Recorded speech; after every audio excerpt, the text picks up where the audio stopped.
मान तालुक्यातील ऐतिहासिक आणि सांस्कृतिक वारसा असलेल्या महिमानगड किल्ल्याची अखेर अधिकृत मोजणी प्रक्रिया पूर्ण करण्यात आली आहे. अनेक वर्षापासून प्रलंबित असलेली ही मोजणी प्रशासनाच्या पुढाकाराने पूर्ण झाल्यानं किल्ल्याच्या हद्दी, संरक्षित क्षेत्र आणि भविष्यातील विकासाच्या दृष्टीनं महत्त्वाचा टप्पा पार पडला.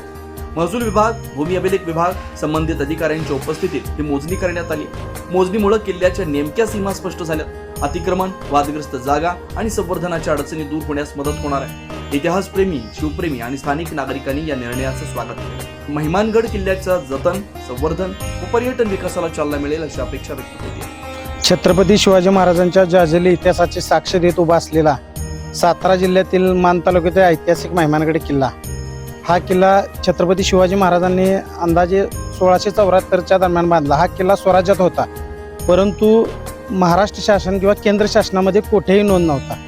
हा किल्ला जो उभा आहे त्याचा गट क्रमांक 372, 373 व 539 हा गट गायरान गट म्हणून होता. आज या गटाची शासकीय मोजणी झालेली आहे. या प्रसंगी अधिकारी, कर्मचारी, महसूल विभागाचे मंडल अधिकारी, तलाठी, फॉरेस्ट विभागाचे कर्मचारी, अधिकारी सह महिमानगडाचे सरपंच, उपसरपंच, ग्रामपंचायत सदस्य, ग्रामस्थ उपस्थित आहेत.